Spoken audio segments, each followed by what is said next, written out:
मुजफ्फरनगर में फिर चला संजीव बालियान का जादू। विरोधियों के अरमान धरे रह गए। सुधीर सैनी बने बीजेपी जिला अध्यक्ष। महीनों से चली आ रही खींचतान खत्म। राजनीति के गलियारों में गुपचुप प्लानिंग फेल। लखनऊ से दिल्ली तक भागदौड़, पर आखिर में वही हुआ जो संजीव बालियान चाहते थे। ढोल नगाड़ों के साथ हुआ ऐलान, कार्यकर्ताओं में जश्न का माहौल। महीनों की खींचतान, अंत में हुआ बड़ा ऐलान।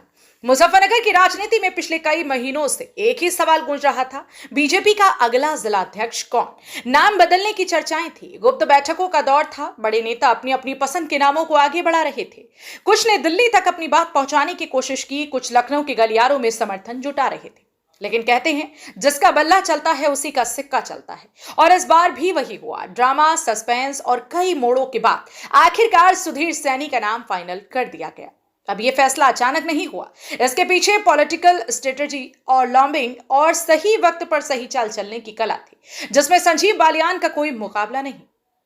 कौन कौन था इस कुर्सी की दौड़ में? इस पद के लिए रेस में कई नाम थे। सबकी अपनी ताकत, अपने सपोर्टर्स और अपनी दावेदारी थी। कुछ के पास संगठन की पकड़ थी, कुछ के पास पुराने नेताओं का आशीर्वाद, तो कुछ के पीछे बड़े नामों की सपोर्ट थी। लेकिन जब फाइनल घोषणा हुई तो बाकी नाम बस चर्चाओं में रह गए और सुधीर सैनी फिर से जिला अध्यक्ष की कुर्सी पर बैठ गए।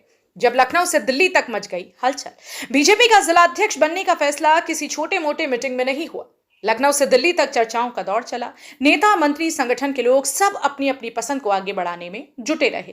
कई नामों पर गंभीर विचार हुआ, समर्थन जुटाने की कोशिशें की गई। लेकिन राजनीति में जो चालाकी से खेले वो ही विजेता होता है, और इस बार भी वही हुआ। संजीव बालियान ने अपनी पॉलिटिकल स्ट्रेटजी से वो पासा फेंका जिससे पूरी बाजी पलट गई। बीजेपी कार्यालय में ढोल नगाड़ों के साथ हुआ स्वागत। जब घोषणा हुई तो बीजेपी कार्यालय में त्योहार जैसा माहौल बन गया। ढोल नगाड़े बजने लगे, मिठाइयां बांटी गई, कार्यकर्ताओं ने एक दूसरे को बधाइयां दी। जिला कार्यालय में भारत माता की जय और वंदे मातरम के नारे गूंज उठे। बीजेपी के सभी बड़े नेता इस मौके पर मौजूद थे। राज्य के मंत्री, जिला पंचायत अध्यक्ष, नगरपालिका अध्यक्ष, बीजेपी के सभी प्रमुख कार्यकर्ता। अब बड़ा सवाल, अब जब फैसला हो गया तो सवाल उठता है, क्या बीजेपी संगठन में अब स्थिरता आएगी या फिर अंदरूनी खींचतान और बढ़ेगी? क्या जो लोग बदलाव चाहते थे वे चुप बैठेंगे या अगले चुनाव में नई रणनीति बनाएंगे? क्या ये जीत वास्तव में सुधीर सैनी की है या फिर ये संजीव बालियान की सियासी पकड़ का नतीजा है? जो भी हो, एक बात तो साफ है, मुजफ्फरनगर की राजनीति में संजीव बालियान का जादू बरकरार है और जो वे तय करते हैं वही होता है। बने रहिए हमारे साथ, क्योंकि राजनीति का ये खेल अभी खत्म नहीं हुआ और हम हर अपडेट सबसे पहले आपके लिए लाते रहेंगे। मुजफ्फरनगर से संवाददाता तनवीर मलिक की रिपोर्ट। निश्चित रूप से मैं सर्वप्रथम तो भारतीय जनता पार्टी की नेतृत्व का आभार व्यक्त करता हूँ। उन्होंने मुझ जैसे कार्यकर्ता पर दूसरी बार भारतीय जनता पार्टी के जिला अध्यक्ष के नाते विश्वास जताया है और अपने जनपद के जिले के चुनाव अधिकारी पर्यवेक्षक महोदय का आभार व्यक्त करता हूं और विशेष रूप से अपने जिले के पूर्व केंद्रीय मंत्री संजीव बालियान जी का मैं आभार व्यक्त करता हूं, जिन्होंने मेरा और मैं सब कार्यकर्ताओं को विश्वास दिलाना चाहता हूं कि हर प्रत्येक कार्यकर्ता के सम्मान की जिम्मेदारी मेरी जिम्मेदारी रहेगी। हर कार्यकर्ता का सम्मान जनपद में होगा और सब कार्यकर्ताओं को साथ लेकर के भारतीय जनता पार्टी की नीतियों को आगे बढ़ाने का काम किया जाएगा। निश्चित रूप से कोई नाराज नहीं है। चुनाव की प्रक्रिया पार्टी की थी, सबके लोगों का बनने का मन था, सब अपने लोग लगे हुए थे, नाराज कोई नहीं। भारतीय जनता पार्टी के सब साथ है और सबको साथ लेकर के आगे बढ़ने का होगा। भारतीय जनता पार्टी में कहा जाता है संगठन सर्वोपरि। वो घड़ी है जो तय करेगी कि आने वाले 3 साल तक हम सबका मुखिया कौन होगा। संगठन विधायक बनाता है, संगठन सांसद बनाता है और संगठन ही सरकार बनाता है। संगठन सबसे ऊपर है। पिछले दिन ठीक नहीं रहे कुछ। हम विधानसभा चुनाव में हमारे 2 विधायक चुने गए थे, हम लोकसभा चुनाव भी हारे। कहीं ना कहीं कार्यकर्ताओं के मन में थोड़ा सा पीड़ा भी है। आज जो नई टीम बनेगी, जो नया अध्यक्ष बनेगा, उसकी जिम्मेदारी बहुत बड़ी है। मात्र एक विधायक मंत्री के रूप में आज हमारे बीच में जनपद में है, लेकिन सैनिक लाइन बहुत मजबूत है। चाहे ब्लॉक प्रमुख हो, चाहे जिला पंचायत हो, चाहे गंडे के चेयरमैन हो, चाहे कोऑपरेटिव चेयरमैन हो, एक बहुत विशाल कार्यकर्ताओं की फौज भारतीय जनता पार्टी के पास।